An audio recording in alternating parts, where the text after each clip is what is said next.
And that was Morganne's debut single on Spotify. We are here with Who Knows with Brent McClorey with a very special guest this week, as every week. But that was Morganne Yambrovich. So close. It's the same thing. Of course, I messed it up after clearing it with you 5 times. It's the same exact thing. That was your song. That was your first song. That was. It's amazing. You're off to a very hot start. Thank you. I want to talk about that a little bit. Okay. So, I'm pretty musical, I feel like. I'm always humming and singing a song or whatever. But I've never gotten to a point where I'm like, okay, I need to make something new. Yeah. How did that start for the song? How is the artist who is Morganne, that's Morganne on Spotify, how was she born? Well, if you really want to start, I guess it goes all the way back to childhood, as most things in life do. I grew up in also a very, is your family musical? Like, do they also a lot of music playing? They don't practice music, but they like music. But they like appreciate it. As much as any other family, not particularly musical. Okay. Well, I grew up in a pretty musical family. My mom always sang. She sang at her own wedding. We always had music playing in the car. I started acting and being in musicals when I was 7 or so, I want to say. And I did that until about 14. And then throughout that, I was just singing my little heart out, dancing, acting. And when I was super little, like 8, I guess that's not super little. That's just normal little. I wrote my first song, and it was this it was like a full song with like 3 choruses, 2 verses, and a bridge.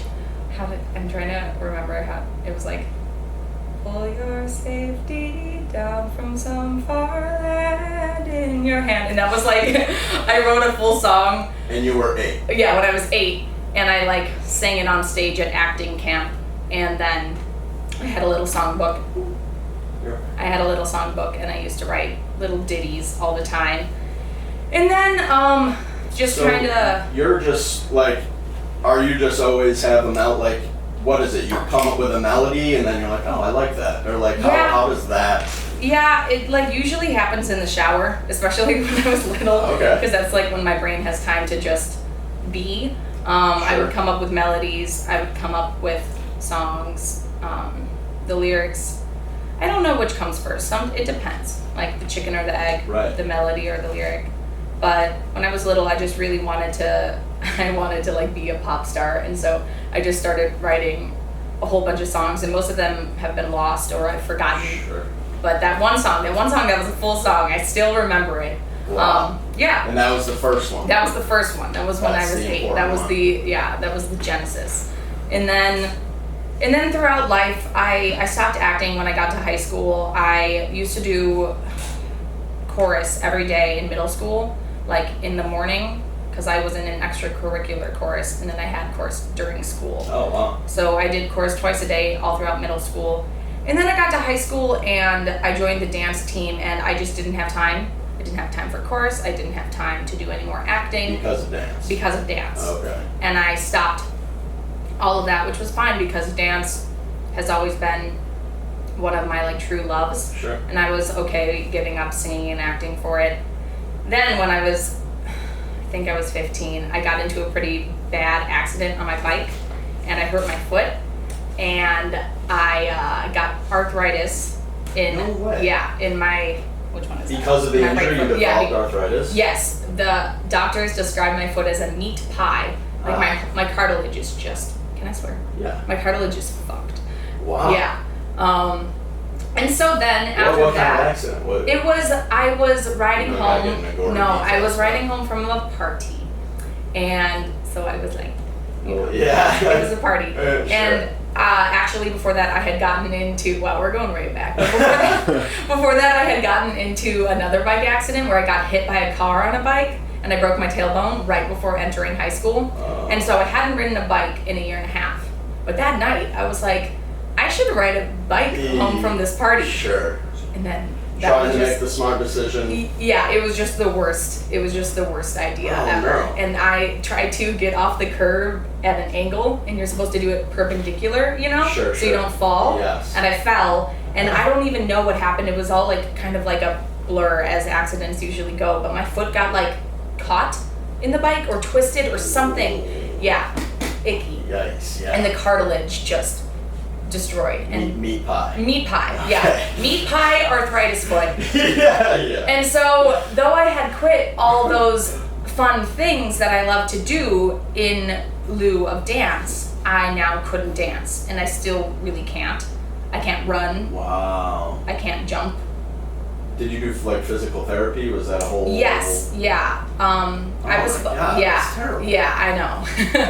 I actually should have gotten surgery for it, but that didn't happen because we waited too long. Anyway, so now everything's gone, Sure. and I'm at kind of a low point in high school. And this is what at what point in high This school? was junior year. Okay. Yeah. So, devoid of all of that, like I said, before we started recording, I kind of deleted all the creativity out of my life, right. you know? And though it wasn't purposeful, it kind of all happened just the way life does.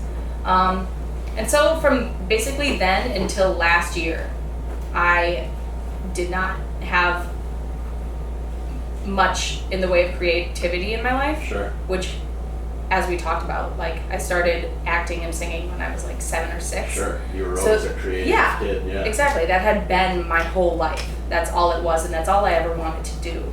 And now everything was gone. And Wow. yeah. So then we're getting into college, and it's time to choose a major.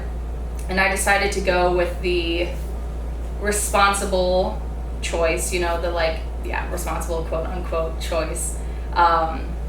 Just kind of the typical business route that a lot of people take. Sure. Well,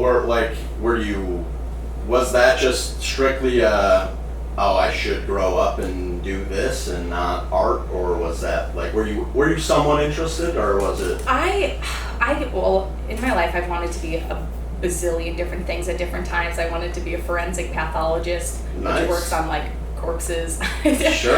I thought about culinary school because I love cooking. I knew I loved art, but I hadn't done it in a couple of years, like I said, because Sure. I just kind of stopped all that. And so I really didn't know what the fuck I wanted to do. And when I thought back to young me and what I was good at and what I thought I had a natural knack for, it was business. Because I've always had kind of this entrepreneurial spirit, which I'm sure you've talked about. Yeah. I was a lemonade stand. Yes. For sure. You're just born with it, you Yeah. know? So I always had that. I was always negotiating with my parents. I was just kind of like a natural little businesswoman. Yeah. And so I was like, okay, well, that's what I'm good at. That's what I'll go into. And it wasn't just that. I wanted to do other things. So I chose international business, which is 2 majors. It's international studies and business. And I also did like a minor in French. So it wasn't just business. However, when I got into that major, I discovered it was a lot more business classes than international classes. Oh, okay. Like the way the double major is formed, it's heavier on the business school aspect. Sure. Like they kind of deleted some of the international classes. And those are like language classes and stuff Those like are that? language classes, cultural anthropology classes, political science classes, like generally, at least to me, interesting shit. Yeah, right. And since the business coursework is a little bit heavier, some of those, there's just not as much of that Sure. incorporated into the double major. Wow. Yeah. And so I was talking to my buddy. He studied abroad in Japan, and it was like at the end of his college career, and like you're talking about cultural anthropology. Yeah. And he was just talking about like bowing and stuff, and like how all that stuff, like especially in a business sense, is very important. Yeah.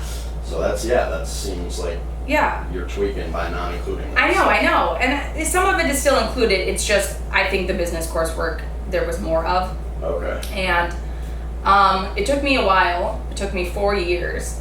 But eventually I figured out, you know what, I don't think I'm as good at this as I thought I was. Okay. Because, I mean, if you have that natural entrepreneurial knack, if you have a natural business sense, I believe, through 4 years of business school, I don't think that's something that can be taught.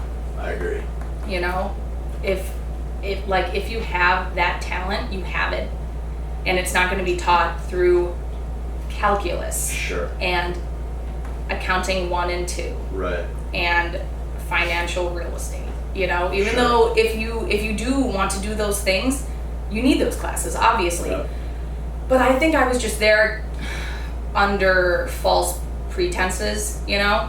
My parents we've struggled with money throughout my life, and they weren't as financially stable as I kind of maybe had wished throughout my childhood. So I was like, get a business degree, be smart, learn about money, all those things. Buy my parents a house one day type thing? Yes, exactly. Been there. Exactly.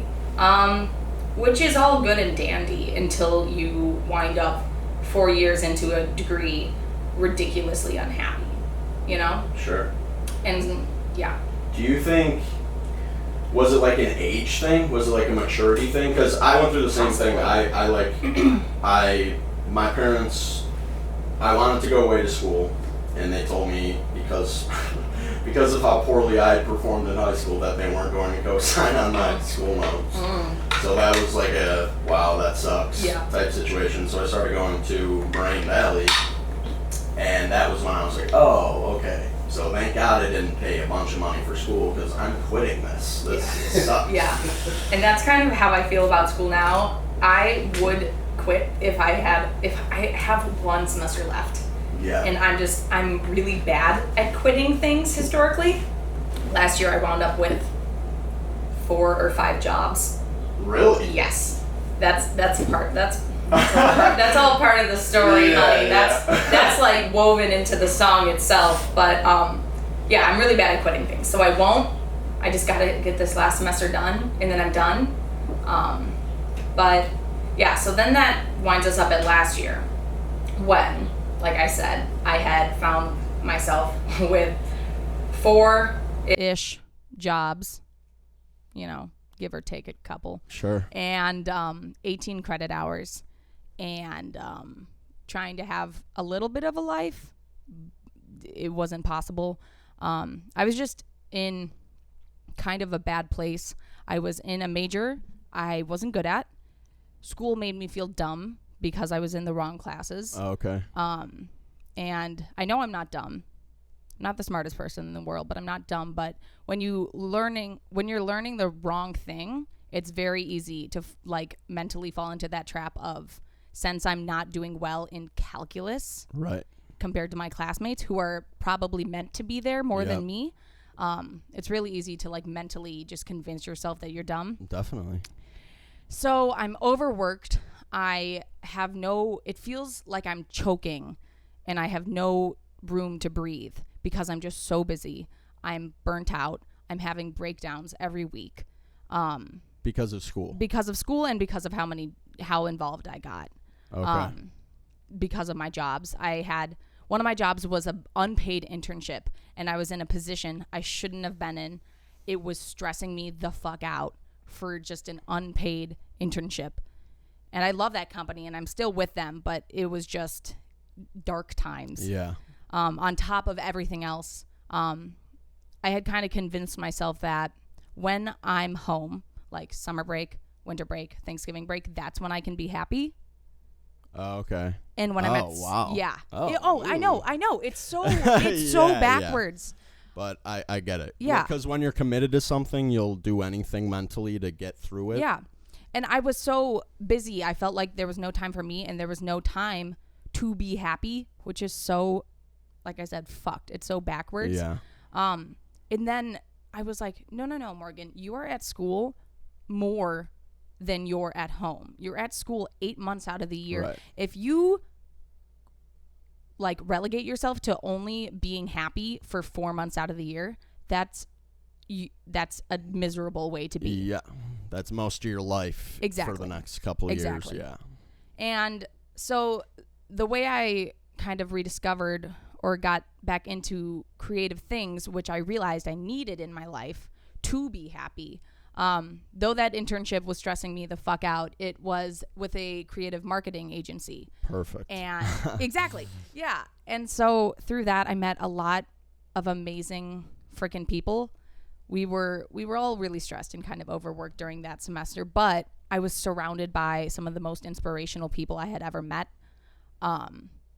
And through meeting those people and through knowing that they were doing like creative marketing degrees, Sure. I was like, wow, I don't have to just be like beep boop bop, left brain, business, finance. Like there's a way you can be businessy and still incorporate the creative. I met graphic designers and I got to learn what they got to do. That's how I got more into videography, because I met the videographer for the Chiefs, who is now like one of my best friends. Wow. Yeah. And he was also the videographer for Mizzou football, but he taught me Premiere Pro, and I started to get back into all this stuff and I started to feel a little bit more fulfilled. And so just on a whim, I was like, I really used to like songwriting. It was really cathartic for me. I was a little bitty baby, but I really enjoyed it. And I had always wanted to make music. Middle school, I always wanted to produce music. Like I wanted to be like Skrillex, which that's not so much anymore. I still want to produce music, just not dubstep. Sure. But so that had always been in the back of my mind. Like I said, when I was little, I kind of wanted to be a pop star. And so one day while I'm sitting at the marketing company's like table in our office, I just announced to the group, I'm like, I really want to make a song. And this one girl's like, well, my friend's a producer. Do you want me to like hook you up with him? And I was like, yeah. And so that's how Turning came to be. It was a kind of a quiet guy I had never met, but I was like, hey, I want to make a song. Do you? And he was like, sure. So he sent me a demo and it sounded completely different from what you hear in the song now. It was literally a different song. But I remember walking to one of my jobs because like the only time I had for myself was like on the way to different things. So I'm listening to the demo in my earphones. I'm walking down the main street in my college town and I'm just trying out different melodies in my head until I finally landed on that. Na, na, na, na, na, na, na, na, na. Yeah. Yeah. Wow. And that was how it all started. And it took a really long time. But yeah, here you said are. it took a year to make this. Well, was that just being creatively indecisive, or was that? And I'm not saying. Obviously, it's a process for everybody. I want to be clear. I'm not judging anybody's. Like, it took me a year to start a podcast. Yeah. So. I think it had to do with like being busy. You know, like schedules. Sure. Especially in college, like when you have a ton of shit to do, schedules are so hard to line up. It also came down to like summer break and tons of stuff, because that was the spring of my junior year. When I wrote the song, I sent it to him, and basically the lyrics are like, if you listen to it, they're all different, like fragmented sentences. Like, how am I getting home? Where my head's gone, turning into nerves. There's nothing wrong. Like, it's all because that's how I felt. Sure. I was so burnt out. I was just scatterbrained and all over the place. and that's how the lyrics are. They're just kind of that year encapsulated. Wow. Yeah. Like, they sound kind of stupid when you're like, say cool, say nul, get food, très mood, but like, Sure. I was getting food. Right. Yeah. I was very mood, you know? Sure. So then summer break happened and we didn't get to work on it because he lives in, I'm a bad friend for, it's Dallas or Houston, one of those Texas towns. Shout out both of them. Yeah, just in case. shout out both of them. And shout out, well, I should mention him. His name is Ryan. Well, what was that sentence? I'm going to start over. I should mention him. His name is Ryan Groom, and he is absolutely an amazing engineer. I don't think I realized it until we were like deep into the song, how good he was at what he does. We recorded at the basement of the Student Center, which is in the KCOU headquarters, which is the school like radio station. Okay. And I didn't know this at the time, but he's the head engineer there of the radio station. And what school is this, if you don't mind me This asking? is University of Missouri, Mizzou. Okay. Wow. Yeah. Surprising amount of cool, creative people in the middle of Missouri in Columbia. And I've met some of them. I've had the good graces of meeting some of them this year. And yeah, you wouldn't think so. Yeah, right. You know, at a state school in Columbia, Missouri. But sure. There's some really great people there. He was the head engineer there. So because of that, and because I was just lucky enough to know somebody who knew him, I got free studio time because they have a full recording studio. And since he was the head engineer, I got free studio time with him, which was pretty lucky. And I didn't even know any of this when I just first texted him. Sure. You know? You were just starting the process. Yeah. I didn't know he like had access to a free studio. Wow. Which was really cool. That's insane. So shit just happens like that. You know? For real. So when you were saying like about how you blocked yourself off creatively, when did you realize that it was like the creativity that you were missing, or have you Yeah, I think, well, so the year before I joined that creative marketing agency, I was in France for 6 months. And very interesting. Yeah. Big fan of France. Even though I've never been there. I like Ratatouille. Ratatouille. Les soins l'étaient poignants, le vide j'étais, and that TikTok sound. And though, so I was at a business school in France, and though it was a business school, all the people there had because it was people from all over. There were like barely any French people there. I was one of 2 Americans, which I think is barely any French people at the school. Yeah. Oh. And like in our program, like for some reason, which it made me so mad because I went there and I thought I was going to have like my school all in French. Sure. And it was all in English with no French students except for 2. Yeah. Sauf que deux. I just translated that into French. All our French listeners.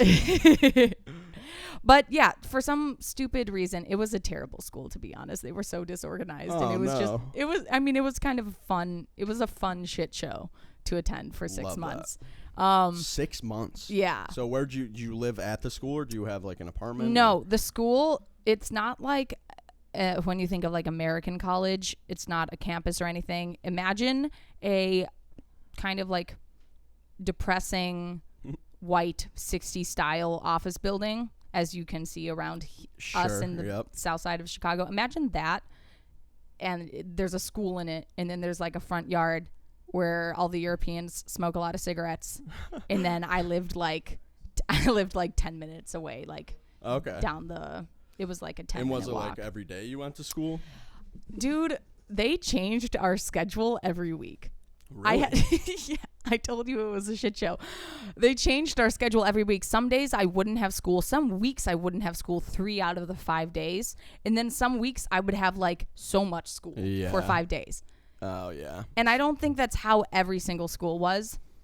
They were just exceptionally unorganized, which was fine. But I met some really cool people. And like I said, I was one of 2 Americans, which I think a lot of Americans who do a study abroad, they often go with a program or they go with their school, and they're surrounded by a lot of Americans. And that's just not at all what I wanted. Right. I was very pissed off at the country at that point. At America? Yes. I was very ready to leave. It was like just post-election, and I was like, get me the fuck out of here. You were not the only one, I don't think. Yeah.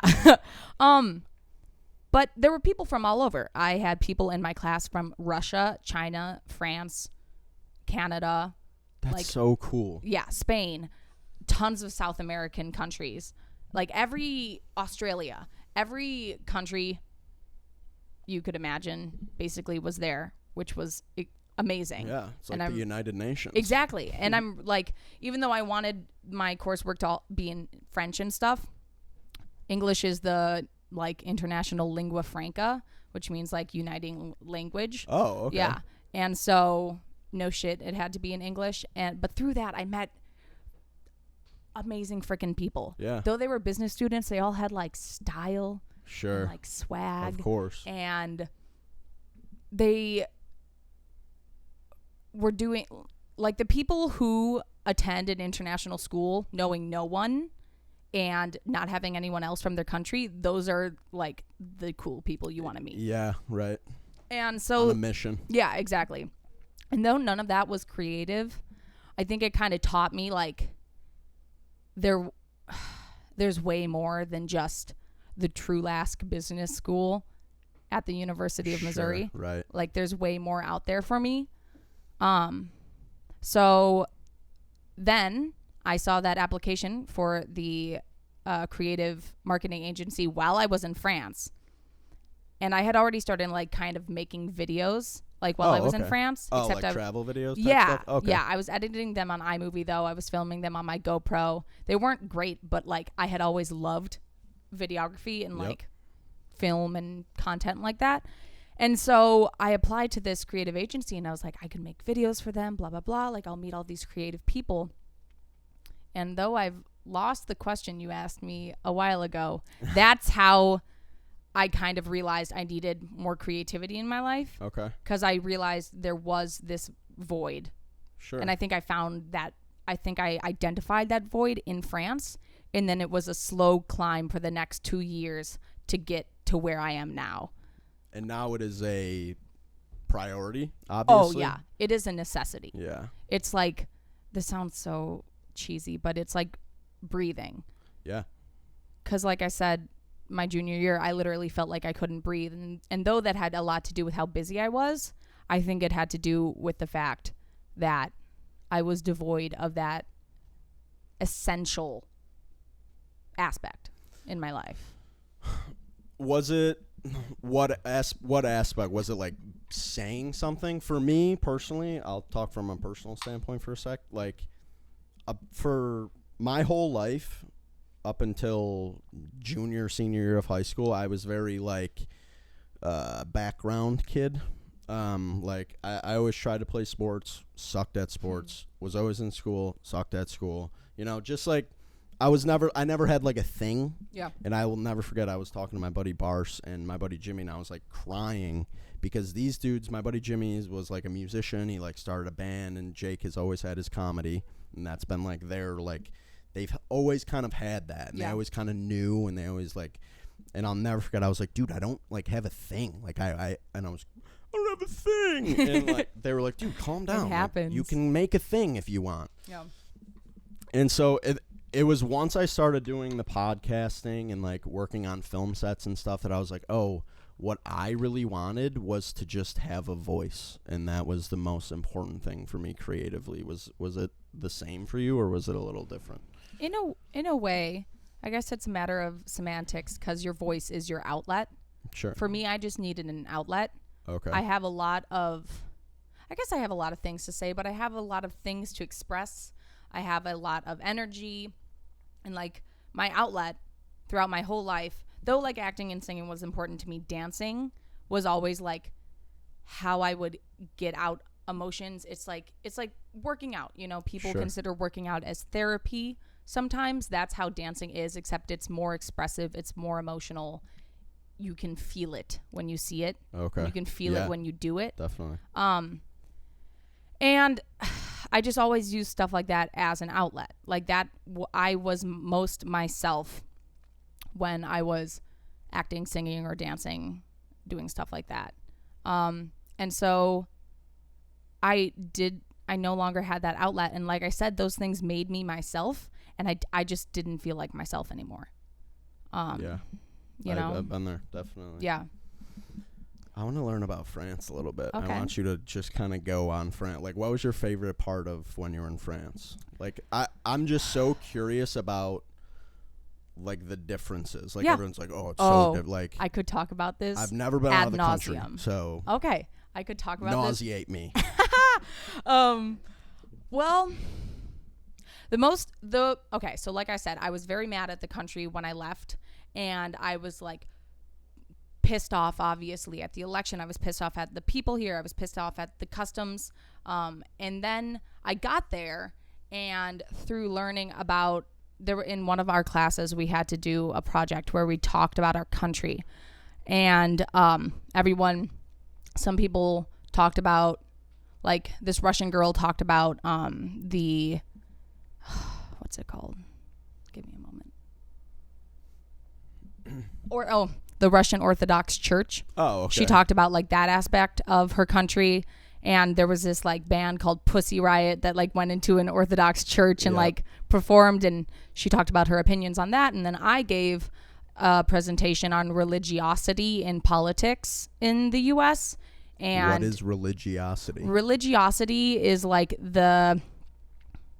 how religiousness is very, like, though we say, like, it's supposed to be, like, separated from church and state, religiosity is like when religion is fused into politics, which I had just learned about in a poli-sci class the semester before, so I was feeling very educated. Okay. Wow. And I I didn't even think that I would get the reaction I did. I said the Pledge of Allegiance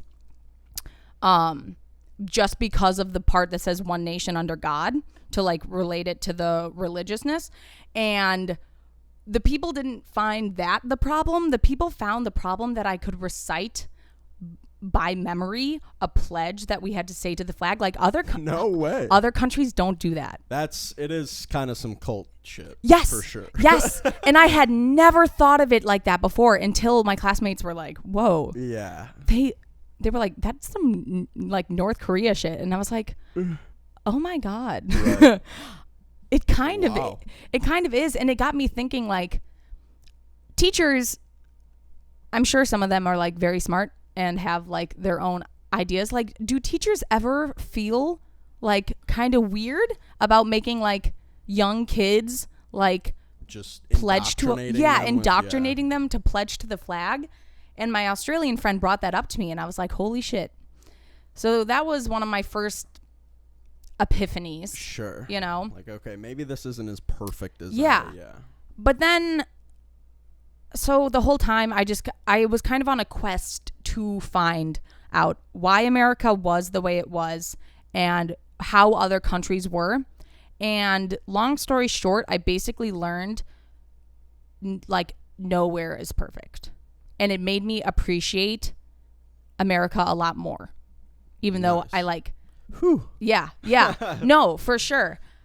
It wasn't a lesson I was expecting to learn, but when I learned about, like, this British girl gave a presentation and she put on the screen a little, like, political cartoon of a British man, like, you know how political cartoons are. They're, like, soaked with satire and you kind of have to look at them to understand. But it was basically a British guy holding the flag and, like, trying to jump out the plane. And the plane guy was like, hey, sir, you need a parachute. And he was like, no, the flag's fine for me. It'll hold me up. And when I saw that, I was like, that is the exact same, like, attitude and sentiment that exists in America. Yeah. And I was like, oh, well, I know where it came from now. Oh, okay. It came from England. Sure. You know? Yeah. And I just realized that a lot of the things that I was mad about in America existed elsewhere to differing degrees. Like, I experienced, not me personally, but I saw a lot of racism in France. Really? Yes. For sure. Especially, like, xenophobia and, like, anti-Muslim sentiment. Yeah. It is, especially the south of France, since it's closest to Africa, it is rife with that shit. And it made me a little bit more forgiving of this country, because I realized no matter where I go, I could try to escape to every country in the world, and I'm sure no matter what, I'm going to find problems there that everyone has to live with. And as long as like the people are working towards changing those problems, that's a good thing. But like nowhere is perfect, right? You know. So you agree with the sentiment that the grass is always greener on the other side? Yes, that's exactly what I experienced. See, that's my problem is I've never seen the other side. So yeah, I need to get out of the country. Yeah, immediately. Yeah, not right now. No, Corona. Not right now. Yeah, not immediately. Yeah, but I didn't talk that much about France. You wanted me to talk about France? No. Okay, well, so go off. I just kind of. Was the wine good? Frick yeah. It made me love rosé because the south of France is known for their rosé. Okay. And so it made me just rosé all day. Yeah. That stupid saying. But so were you were in like a what part of France were you in? I was 5 minutes from the beach. Really? I was in Nice, France, which is dans le sud. It's in the south, and it's really close. It's like maybe an hour and a half from Italy, or like an hour.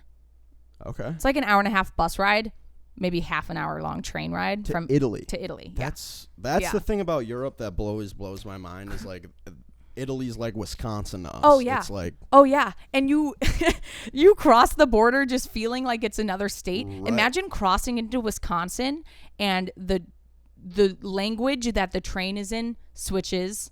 Your cell phone cuts out because it's a different country and your cell phone service doesn't work anymore, which I screwed myself over countless times because my cell phone only worked in France and I was so stupid for getting a cell phone that only worked in France because I traveled a lot. But yeah, imagine going to Wisconsin and then like not being able to understand anything. Wow. And that's just completely different, just like the culture. Yes. I mean, like it still looks the same basically, but the cool thing is like if you take a train from Nice to say Milan, because I took a train from Nice to Milan a couple of times, you will pass through the Alps and it'll be snowing, and then 20 minutes later you come out of a tunnel and there's palm trees. Wow. 20 minutes later. And that's going to Milan? That's on the way to Milan? Like if you're going from Nice to Milan, it'll go palm trees, then snow, but if you're coming back, it'll go snow, then palm trees. And it's only a 4-hour train ride. It's just How was crazy. Milan? I feel like I step off the train in Milan and I'm automatically underdressed. Yeah. It's very industrial. It's not like, it's a cool, like fashionable city for sure. But it's not, I don't know if it's my favorite Italian city because it's just super, well, I went in the winter, so it was like obviously like, you know, like drab because winter is drab. What was the temp? Was it cold? It got down to like probably 20. Oh, wow. Yeah. Cuz it's in northern Italy, and it's not surrounded like there's not even like really like a big river that the city is situated around. There's no beachy anything. It's just like inland middle of the country industrial city. Okay. Still really cool though. Wow. But Nice is in the south of France. Yeah. We'll keep jumping back to Nice. Yeah. And it's amazing. Nice is a really good place for a while. There's not like, if you're trying to go and you're like trying to experience like a huge nightlife and like go to clubs and like have that European experience, Nice is not the place. Okay. There, like most of the nightlife there is bars. And then there's like one big club that is just like, I've never been to Prism in Chicago, but like I would maybe compare it. Have you been to Prism? Okay. Well, have you? No desire. Have you? No, I have not. Okay. Well, I would probably compare it to that. It's like a big club, like kind of like basic-ish music, Sure. Go-go dancers. Very extra. Drinks are 12 fucking euros. It's just like one of those like, you know. Yeah. One of those bottle service and stuff. Go be extra there. Yeah. But that's the only option. That's the only club. So like if you're trying to club, that's not the spot. Yeah. But if you're trying to lay on a beautiful albeit uncomfortable beach because it's made of large rocks. There's no Really? sand. It's just large rocks. No sand at all. No sand. Just large rocks. But if you're trying to lay there, You want to lay Go. on some rocks. But Wow. I lived in the old town. And my apartment was built in like 1750. Oh, that's so cool. Yeah. It was dusty as hell. Unless you're, it's breaking down. No. It really wasn't. It was built like sturdy. Way sturdier than my current apartments have been built. Yeah. Yeah. In the middle of the old town, which is like obviously the oldest part of town, that's like kind of that medieval / like 16th, like 17th, 18th century architecture. And I was 5 minutes from the beach. And on the beach, you can hang out there at night and you can drink wine into the wee hours of the morn. You can have a party on the beach. People were doing like drugs and like Really? Yeah, people were like smoking so many spliffs, and like not once were we ever bothered. So not once. Yeah, it's just like, oh, they're being humans. Yes, like, yeah. You're basically allowed to be a human, which is nice. Yeah, Isn't that a good sentiment? That sounds nice. Yeah. But you speak French, right? Yes, Are mostly. you fluent? I can have like a pretty decent conversation. I'm not. It's like broken. Like it'll sound like broken French. Okay. But I took 8 years of French, and I love the language, and I care a lot about it. So I know a decent amount. It's just not perfect. What is the? I've always wanted to learn another language. Yeah. Again, just never have taken the first steps. Yeah. How, like, obviously you went to school, but if you were to tell me how to start learning another language, what's the best way to go about doing it? Find a language you're passionate about. Okay. Find a culture that you like. Like some people are super into Japanese culture, or like right now my sister is obsessed with K-pop. And Okay. because of that, she's learning Korean. You have to find, like, you're not gonna, if you don't care about Latino culture and you don't care about Spain, you're not gonna learn Spanish because you're not gonna be interested in it. And like, if I didn't like France and if I didn't love the language, I probably would not have progressed as far in French as I did. Sure. You have to, and that's why I still, like, I try to learn Spanish so many times, and I don't, though I like plan on learning it at some point in my life, I don't connect with it as much. Sure. You have to find a language you connect with. That's the first Okay. step.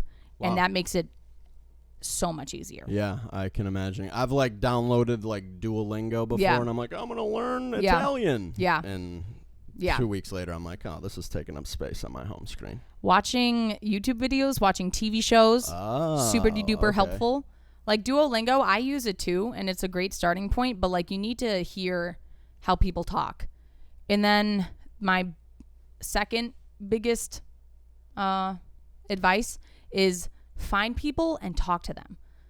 Like, though I said Yeah. I'm not, and it, like, you don't even have to know any of the language. Like, though I said I haven't really learned Spanish. I never even took it in school, really. I worked at a restaurant over the summer, and a lot of the employees there spoke Spanish. And since I love learning languages, I was like, every single shift, I learned something new. Sure. And like, whatever I did learn, even though it was just like,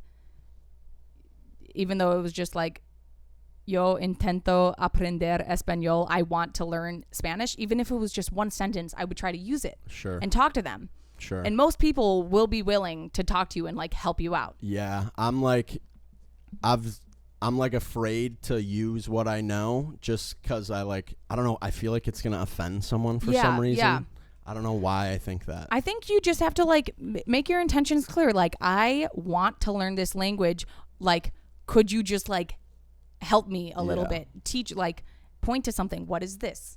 What is that? And Sure. most people, if they know that you like genuinely care and like want to learn the language, because a lot of people aren't willing to put in that effort, Sure. they will show you that effort right back. Right. Is what I've learned. Yeah, that's cool. I mean, if someone asked me like what certain things were in English, I'd be like, oh, that's a computer. That's a book. Yeah. You know, it's not tough to teach someone a language. No, it really right? isn't. That's very cool. Yeah. And I think that, I don't know, I love, like, we talked about creativity a lot, but language feels creative to me because you have to form those different pathways in your brain. You have to think in a creative way, because if I can't say something in a more complicated way, I have to like find another way to say it. Sure. Does that make sense? Yeah. And so, and it just gives you such an appreciation for everyone who has ever learned a second language. Like, even people who speak English with like tons of mistakes, dude. Yeah. That is so hard, and they are doing so well. Sure. Because my French sounds terrible with tons of mistakes, but like I've put in 8 years, and I'm like really trying. And it just gives you such an appreciation for anyone who knows even 1.5 languages. Right. You know? I've heard in the past that English is like one of the hardest. Can you speak on that at all? Is it? Well, I'm actually taking a history of the English language class right now. Wow. Yeah. That's very interesting, actually. Well, What is the history of the English language? Well, I already knew some of it. English is like, it's an amalgamation of a whole bunch of different languages, because that's just kind of how it formed. And I think going back to the lingua franca point, how I said it's like the uniting language. Sure. I think that's why it's I mean, like, obviously imperialism and like English was spread a lot of places. But I think that because it's an amalgamation of so many languages, that kind of aids in it being the international lingua franca, because the lingua franca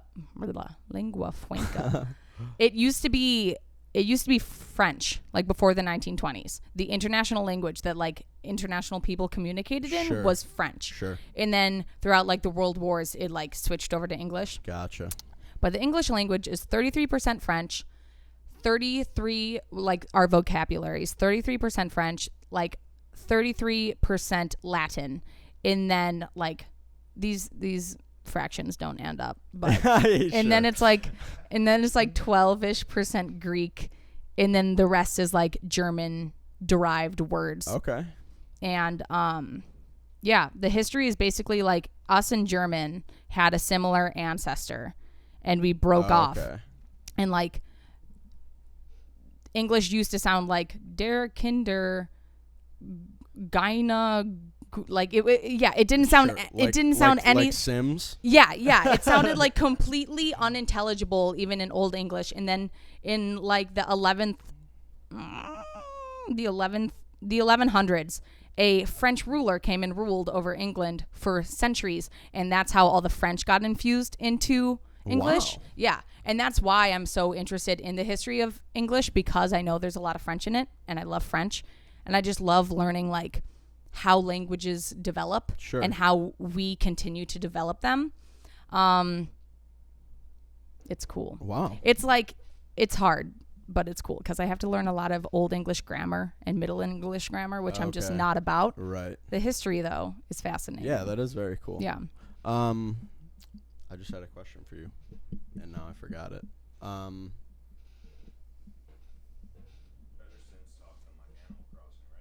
Oh yeah.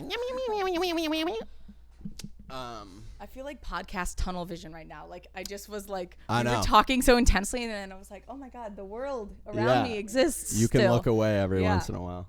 Oh my god. Anyway. French, Old English. What's the phrase?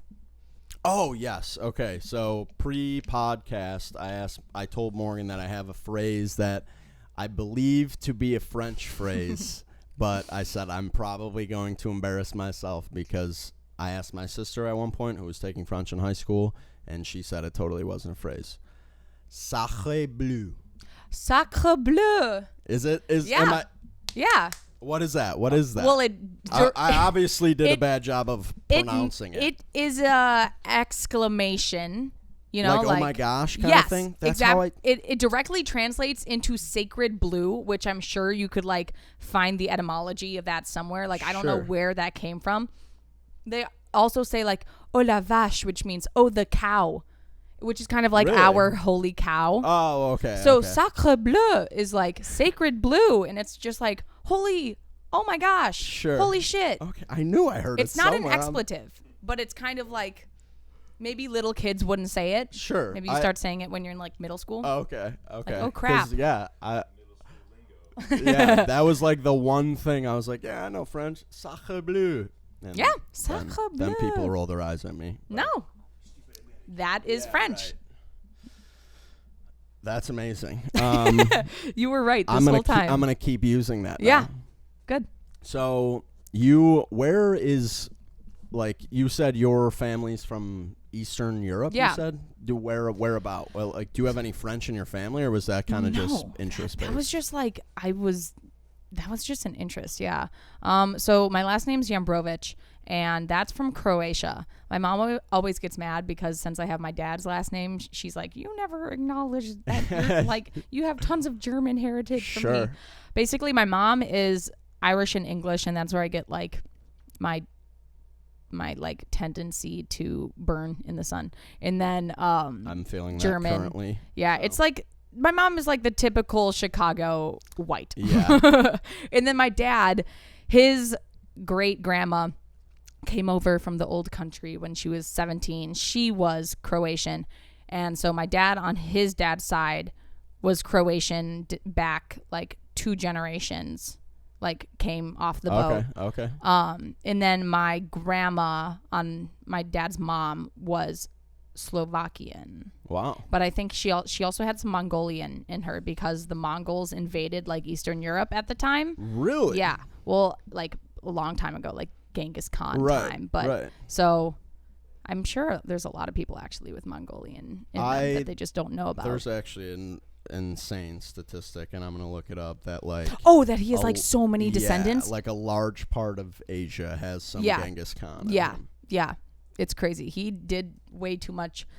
Yeah. Fucking. He didn't care at all. He was just one girl, a couple girls a night or something like that. 1 in 200 men Holy are shit. direct descendants of Genghis Khan. Yeah. Come on, dude. There's a possibility that I am. That is ridiculous. Yeah. Why is it just men? 1 in 200 men. The women don't go. Women don't get those genes. Yeah, I guess not. My grandpa did a DNA test, and he's like however much % Neanderthal. Really? They tell you that in your like DNA test sometimes. My mom did one of those, and it was like the most boring thing ever. It was like, yep, you're English and Irish. You're like, this is exactly what I expected. Cool. Yeah, you're still white. Like, damn, we can't have some Native American in there or something? No. No. Give me a little bit or of even like street cred. Like Italian, please, anything. Yeah, for anything real. but the British Isles. Oh my God. And like you said, Chicago is all just white Irish or Italian. Especially down here, because I'm from the west side of Chicago. Okay. Y'all Irish down here. Yes. It runs deep. Yeah, there's a couple like Eastern European neighborhoods, like Ukrainian Village. Yeah, even though that's not. I used to work at the Polish Center in the middle of Jefferson Park, which is like a really Polish neighborhood of Chicago, called the Copernicus Center. And did you know that Chicago has the highest Polish population in the world besides Warsaw, which is the capital of Poland? So even the other Polish cities in Poland have less Polish people than Chicago. That's ridiculous. Boom. There's a lot of Polish, and I feel like where are they all? I have not met that many. There's I have a bunch of, well, not a bunch. I have a couple Polish friends, and they're all closer to the city. I think Bridgeview is super Polish. Yeah, so is Jefferson Park, which is where that was. I know there's some very Polish neighborhoods. There's Polish delis and all that stuff, which love that. And since I look oh my God, this was so stupid, but since I look quite Eastern European and I worked at the Polish Center, do you know how mad they got at me? They were like, what do you mean you don't speak Polish? I was like, what? Really? Zapraszam. Dziękuję. That's like the daj mi buzi. That's all the Polish I know. What is that? What? Zapraszam, I think, is you're welcome. Dziękuję is thank you. And then daj mi buzi means give me a kiss, which lots of old men would say. Creepy. Yeah, creepy. What did you do at the Polish Museum? Were you just it was just ticket taker? Having a lot of jobs is not a thing that started in college. In senior year of high school, I had 5 jobs. They were all you can choose your schedule type jobs, but it was one of those. It was if we're having a concert tonight, could you take tickets? Or every Labor Day they have the Taste of Polonia, which is it's like the Chicago's biggest Polish festival. Oh, okay. And I would usually work that on Labor Day. Oh, nice. Get yelled at by old Polish women. Yeah, we right. love it. Oh my God, I need a coffee or something because I keep forgetting what I'm thinking of. Sorry, but all of mine. No, I'm good. I don't know. Something. But yeah, I know what I was gonna ask you. When did you get your first job? Like, you said you had like 5 jobs always? When did that start? Because my parents were like, hey, you're gonna have jobs always. See, I did it on my own. My parents weren't even my sister has only ever had like one job because she dances a lot and she doesn't have time to have a job. Okay. And my parents have never really forced her to have a job. But I wanted a job when I was 13. It's illegal.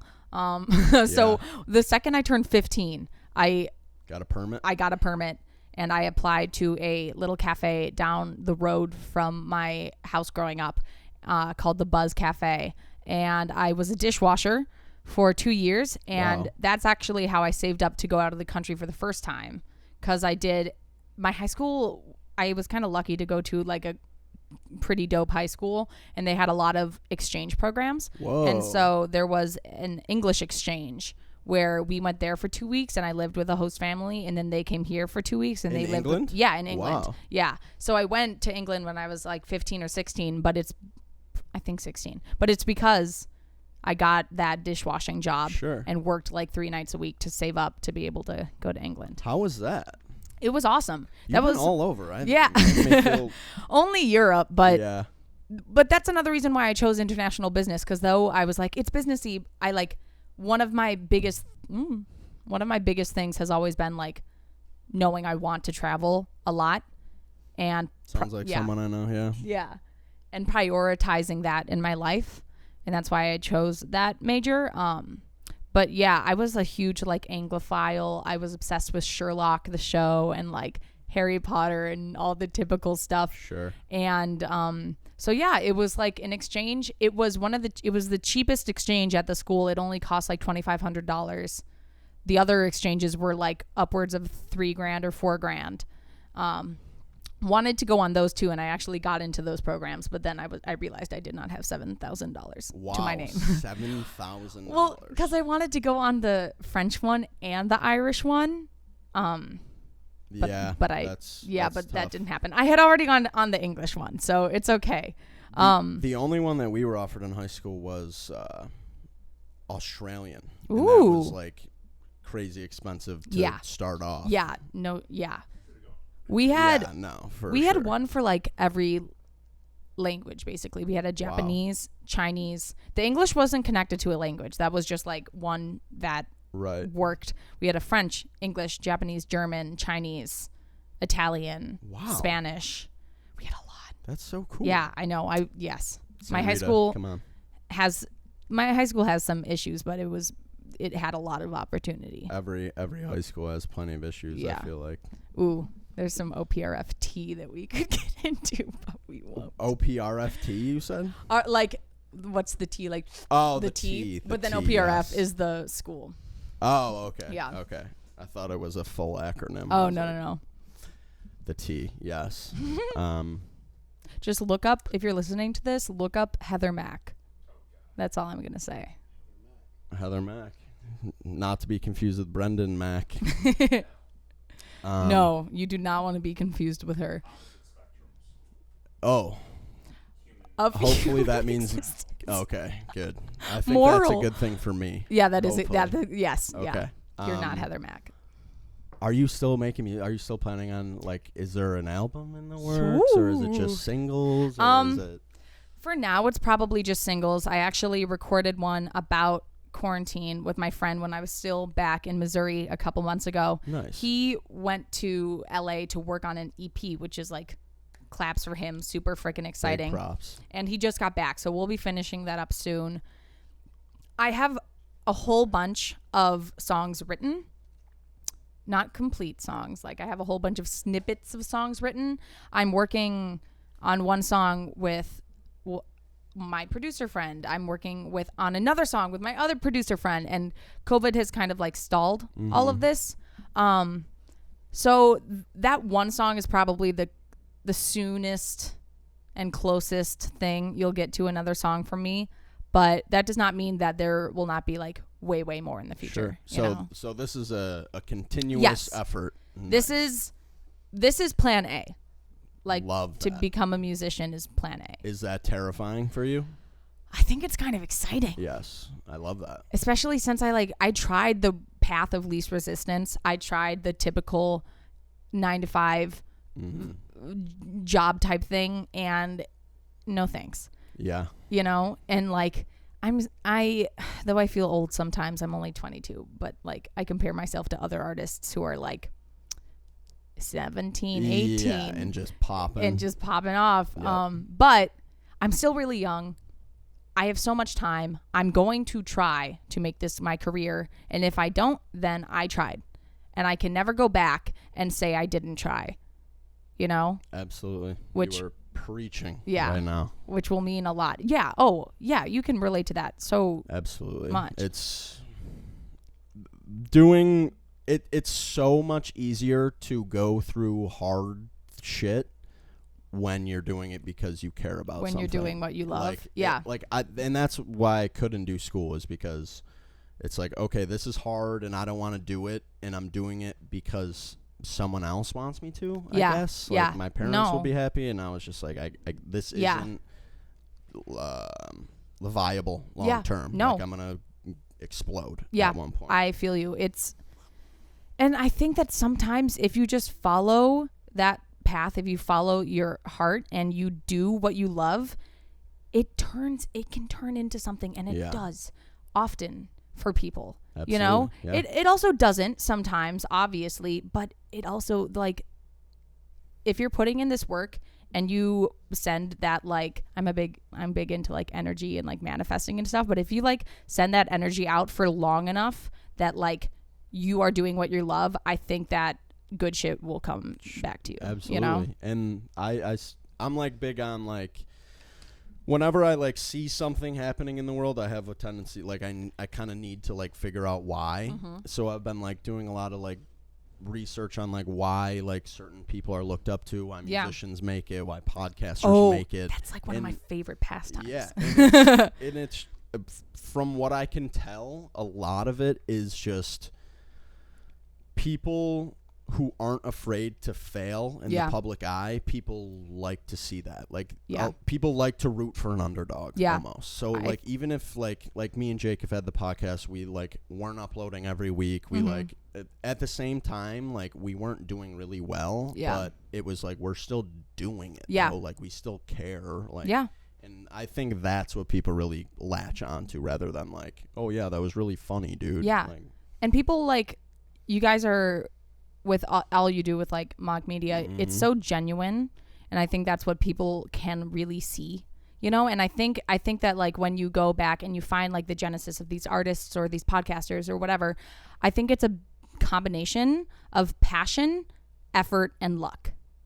Talent doesn't even need to be in there, and a lot of people are talented, but like, if you have enough passion and you are willing to put the effort in, and then like something comes along where you get lucky, then you'll become talented at what you're doing because you've been doing it for so long. And you know, it's almost like you set yourself up for good luck. Exactly. Like, you put yourself in a spot where, like, yeah, that makes sense though at the end of the day, because I've been working my ass off. Exactly. And that's what I was saying. Like, you, like, with the like energy and shit, like, if you've been putting this much into it, like, I think something will come out of it for you, you know? Amazing. So, do you have, what are your plugs? So you are, like I said, Morganne on Spotify. Morgan, not Morganne. Even though people are probably going to say that anyway. Yeah. It's okay. So that's your Spotify. Go and follow. Oh, actually, I'm going to click that follow button right now. Go follow her on Spotify. Definitely. Do you have like social media? Do you have? Yeah. Follow me at Morganne Yambro on Instagram. It's spelled the same way, Morganne, and then Yambro. I just ixnayed on the vitch on that one. And then I think I'm Morgan Yam on TikTok, my last Love TikTok that. actually did kind of well, and it's about my song.